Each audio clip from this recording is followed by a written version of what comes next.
थे प्रभु जी।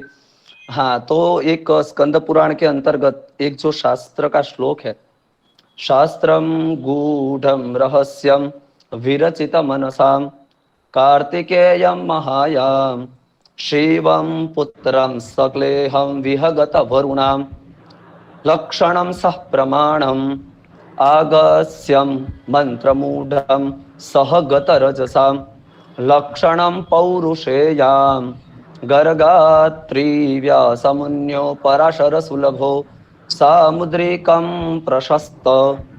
यानी कि सामुद्रिक शास्त्र की सबसे पहले रचना भगवान कार्तिकेय ने की थी, जो शिव जी के पुत्र है।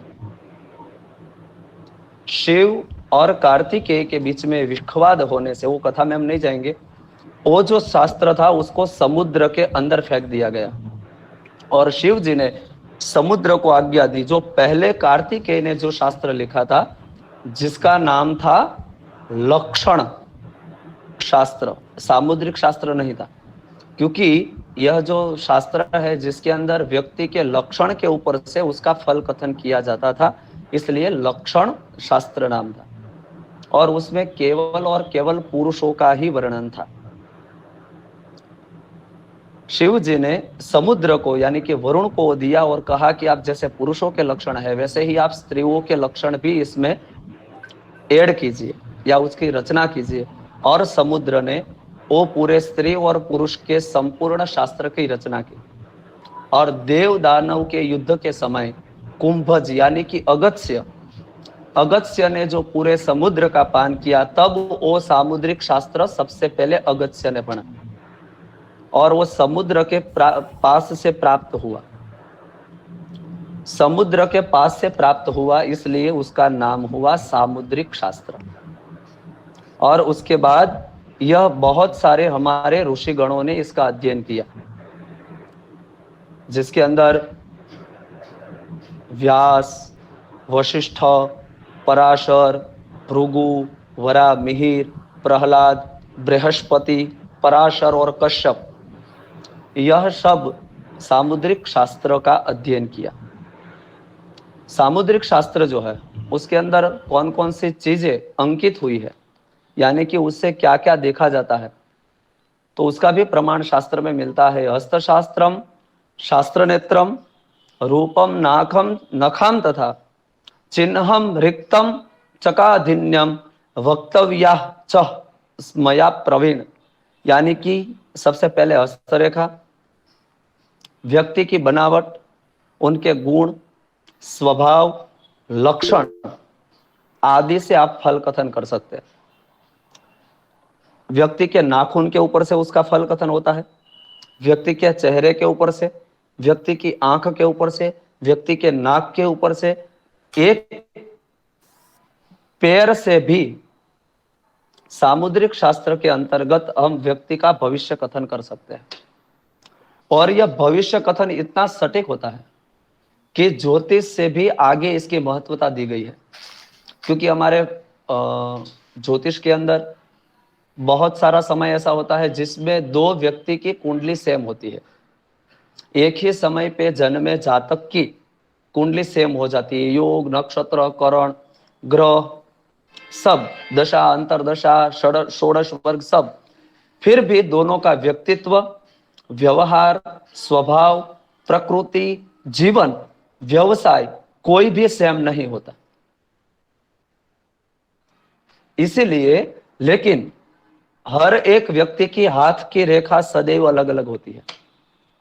तो ज्योतिष से भी आगे हस्तरेखा को हमारे शास्त्र के अंदर प्रमाणित किया हुआ है, क्योंकि हस्तरेखा सबकी अलग अलग होती है और उससे आप व्यक्ति का सचोट मार्गदर्शन कर सकते हैं।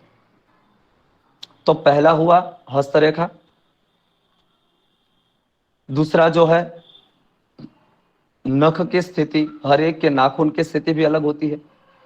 फिर होती है अपना जो हाथ, छोटा हो बड़ा हो, हाथ का रंग अलग अलग हो, उनके ऊपर भी आप व्यक्ति का फल कथन कर सकते हैं। तो वैसे बहुत सारी चीजें पहले हस्त के अंदर दिखाई गई है। फिर होता है स्वप्न शास्त्र, कि व्यक्ति की जो स्वप्न है जिसका वर्णन गरुड़ पुराण के अंदर विस्तृत दिया हुआ है। कि व्यक्ति की मृत्यु निकट आती है तो कौन कौन से स्वप्न आते हैं आदि, जो स्वप्न संकेत सामुद्रिक शास्त्र के अंतर्गत है। और तीसरा जो है वो है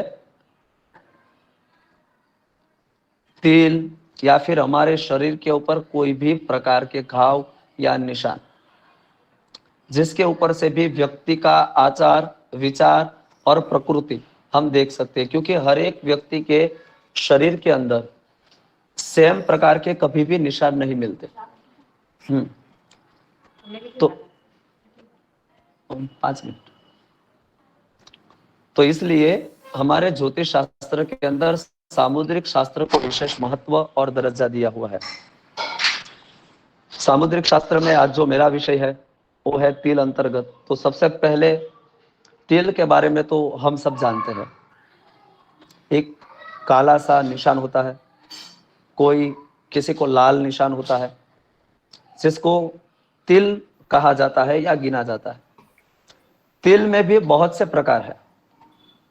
जैसे एक होता है गोल तिल, एकदम गोल निशान, भले छोटा हो चाहे बड़ा हो, लेकिन जो स्पष्ट दिखता हो तिल, गोल तिल, वो शरीर के किसी भी स्थान में हो वो फलदायक रहता है और भाग्य की अभिवृद्धि करने वाला बनता है। दूसरा होता है गोल तिल, लंबगोल तिल, थोड़ा लंबा वाला, जो सुख और शांति का प्रतीक माना गया है। तीसरा होता है त्रिकोणाकार तिल, थोड़ा टेढ़ा होना, जो अगर किसी के जीवन में है, किसी के शरीर में है, तो व्यक्ति को आर्थिक परेशानियों से जूझना पड़ता है। अगर पुरुष के अंदर त्रिकोणाकार हो तो व्यक्ति जिद्दी, अभिमानी और तुंड मिजाजी रहता है। और वही अगर स्त्री में हो तो नम्र, विवेकी, सुशील होती है। कोई भी आकार विकार के बगैर का तिल, मतलब कोई ऐसा गोल ना हो, लंबगोल ना हो, त्रिकोण ना हो, ऐसे ही तिल हो, थोड़ा दिख रहा ना हो, तो वो व्यक्ति वैसा अगर किसी को तिल है तो वो पुरुष के लिए भाग्यदायक है।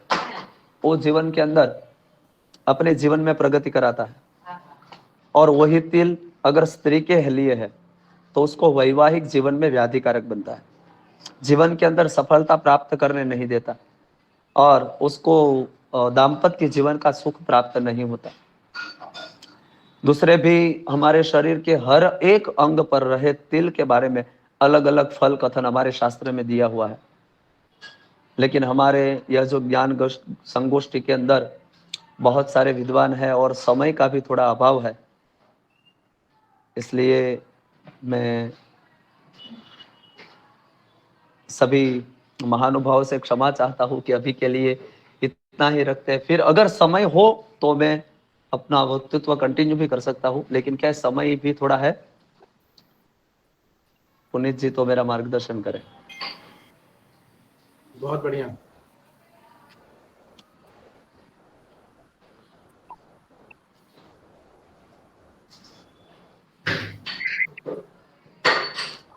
तो पुनीत जी की बात पर कुछ कहना चाहूंगा। पहली बार सुनने को मिला सबसे।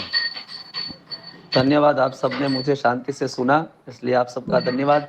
और तिल कहाँ के होने से कौन सा फल मिलता है और कोई हम अधिवेशन में उसके बारे में विस्तार से चर्चा करेंगे। तब तक मैं क्षमा बहुत चाहता बहुत हूं। धन्यवाद। बहुत सुंदर बताया और बड़ा डिफरेंट बताया आपने ना तिल विज्ञान के बारे में, कि बताया कि हाथ में ज्यादा सटीक होते हैं वैदिक से, और डिफरेंस भी बता दिया कि कुंडलियां सेम हो तो हम नहीं बता सकते, लेकिन हाथ तो सबका अलग अलग है तो उसे हम ज्यादा अच्छे से बता सकते हैं। अच्छा बताया आपने। तो अब मैं आगे बुलाना चाहूंगी श्री विपुल भाई शास्त्री जी को। आगे हैं भैया विपुल भाई? अच्छा, तो मैं आगे बुला लेती हूँ फिर, ठीक है ना। तो अब हम बुलाना चाहेंगे